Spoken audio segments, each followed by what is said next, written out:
क्या फुगलेला माझ्या सलमान बोलतो? माचीच नाही नाचीच.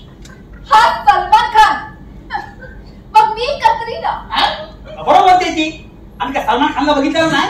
ते तर फुगल्या पण एवढा पण फुगलेला नाही आहे.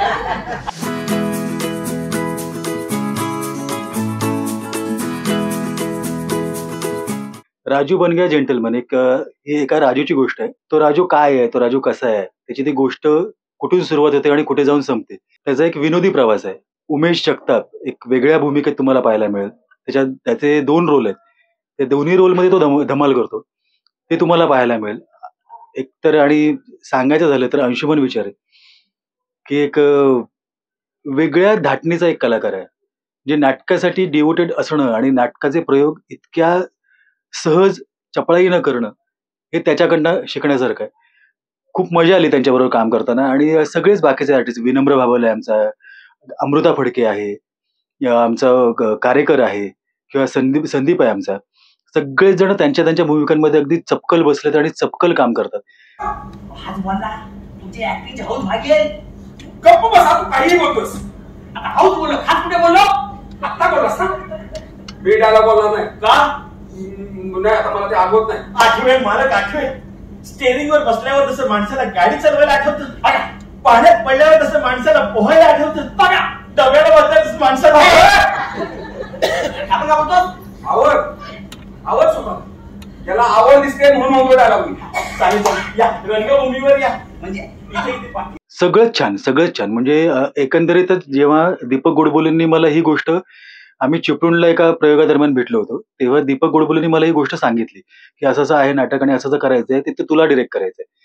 म्हटलं अरे मजा आहे, करूयात की. मग लेखकांशी ओळख झाली. राजेश कोळंबकर एक अप्रतिम धाटणीचा लेखक. त्यांना काय म्हणायचंय ते त्यांनी इतकं क्लिअर लिहिलेलं आहे. विनोद त्यांनी मुळात स्क्रिप्टमध्येच असल्यामुळे ना ते करतानाही खूप छान वाटतं आणि ते प्रेझेंट करतानाही खूप छान, बसवताना काही त्रास झाला नाही.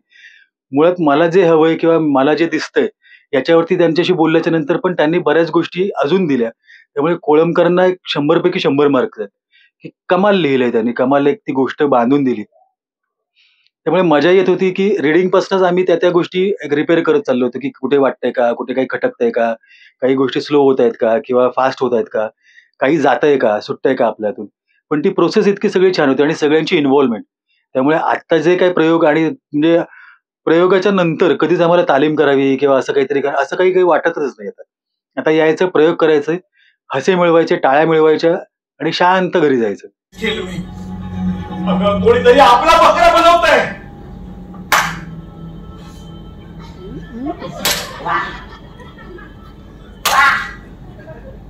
आतापर्यंत तुम्ही मला बकरा बनवत होतात ना, आता कोणतरी तुमचा बकरा बनवणार. आता खात बसा नली करून. आज म्हणजे सांगायचं झालं तर ना मुळात या विषयाला थोडी एक सिरियस लागू शकते. म्हणजे जसं आपण म्हणतो की कॉमेडीला पॅथॉस लागतो, तर परिपूर्ण पॅथॉस या गोष्टीमध्ये एक मर्डर मिस्ट्री आपण मांडतोय, पण ती कॉमेडी अंगाने गेली पाहिजे. तर ती एक मोठी एक लाईन असते. त्या लाईनवरनं तुम्ही कुठेही मागे-पुढे होऊ शकता, भरकटू शकता किंवा नंतर ते खूप सीरियसला जाऊ शकतं किंवा कॉमेडीच्या नादामध्ये मेन पॅथॉस जाऊ शकतो. ह्या सगळ्याच गोष्टी सांभाळून करायचं होतं. त्यामुळे एक आव्हान हेच होतं, की ही गोष्ट सांभाळून करायची. इथे कोणी लाऊड करून चालणार नाहीये, कोणी अगदीच खाली करून चालणार नाहीये. प्रत्येकाला एक स्वतःचा एक टोन ठरवून घ्यायचा आहे.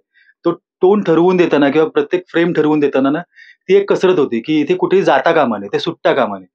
हे नाटकाची पकड जर त्या गोष्टीची असेल ना, तर ते सहज गेलं पाहिजे. लोकांच्यापर्यंत ते सहज पोहोचलं पाहिजे आणि लोकांना त्यातनं गंमत वाटली पाहिजे. ती ही मोठी जबाबदारी होती. त्यामुळे या जबाबदारीमुळे हे नाटक बसवतानाच खूप असं एक प्रेशर येत होतं, की हे होईल का? मग हे वर्क होईल का? हे कसं होणार आहे? पण ते परिपूर्ण चित्र पाहिल्याच्या नंतर असं वाटतं, की नाही, ओके डन. आता हे झालंय. हे खूप छान झालंय आणि खरंच प्रत्येक कलाकाराची मेहनत आहे. प्रत्येकाची इन्व्हॉल्वमेंट आहे. त्यामुळे मला बऱ्याचशा गोष्टी मला सोप्या जात होत्या. त्यांचं त्यांना कळत होतं. सांगताना पण मला फार काही त्रास होत नव्हता, की हे कसं समजावू? हे समोरच्याला कन्व्हिन्स कसं करू? कारण रादर उमेश जगताप सारखे सिनियर नट आहेत आमच्याकडे. तर त्यांना सांगताना पण त्रास होऊ शकतो किंवा होतं असं रादर. किंवा अंशू आहे, की अंशू बरोबर मी इतकं काम आधी कधी केलेलं नव्हतं.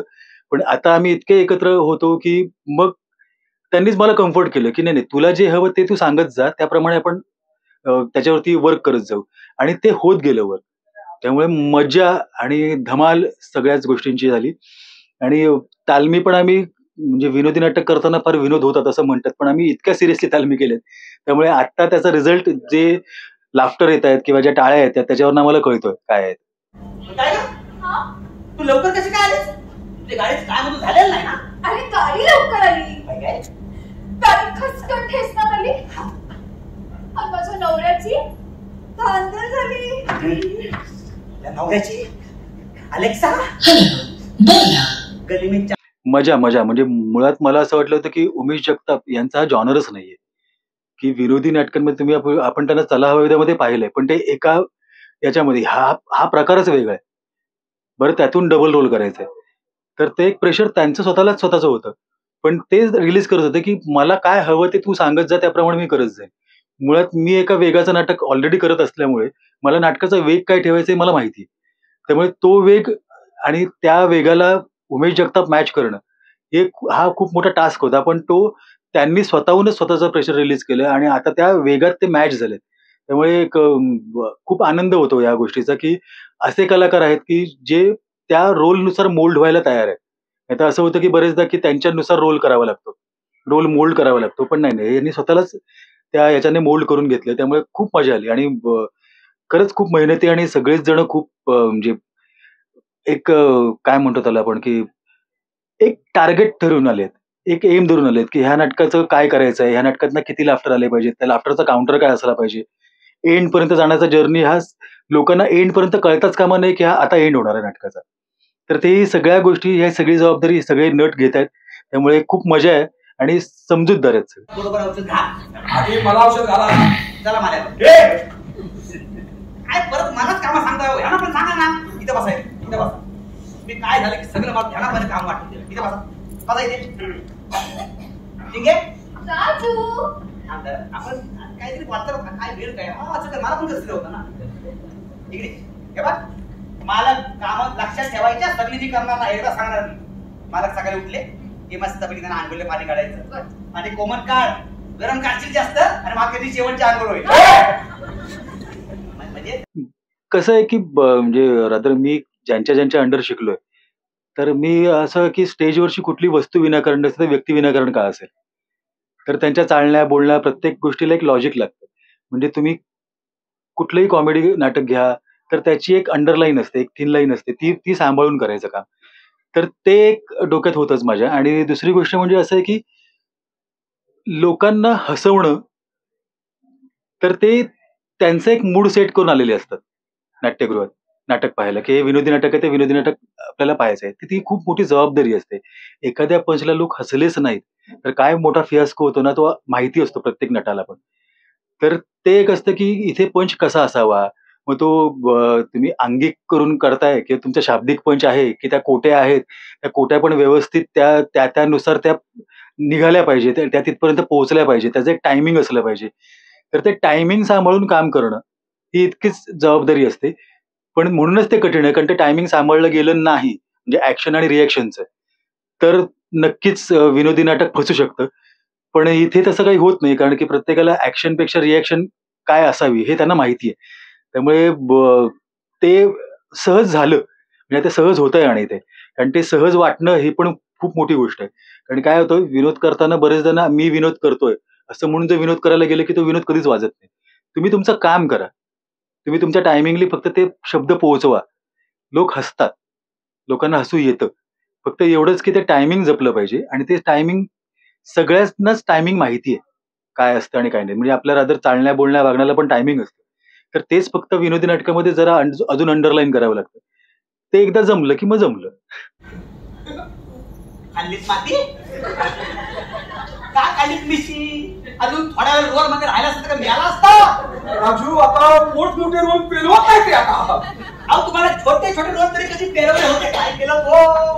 अरे राजू, नटाच्या वयोमानाप्रमाणे त्याची क्षमता, त्याच्या आवाजाची धार, त्याच्या आवाजाचा थ्रो, जायचा हो सगळी वाटावी तुम्ही. म्हणजे मालक मिळेच नाही. म्हणजे आम्ही काहीच केलं नाही, आपण वाचलो. तुम्ही नाही वाचलात, कारण तुम्ही काय काय केलं ते मी सगळं वाचलंय. आव्हान एवढंच करेन की तुम्हाला 2 तास मनसोक्त हसायचं असेल, सगळ्या स्ट्रेस पासून म्हणजे आता जे काय सगळीकडे चाललंय एकंदरीतच समाजात आणि बाकी सगळीकडे, त्या सगळ्यांमधनं जर रिलीफ व्हायचं असेल, हसायचं असेल, मनसोक्त हसायचं असेल तर सहकुटुंब सहपरिवार या नाटकाला या. आमच्या राजूची जेंटलमॅनगिरी बघा, जी त्याने प्रचंड जेंटली केलेली आहे, तर ती बघायला नक्की या. आणि आता आम्ही फक्त तुमचीच वाट पाहतो.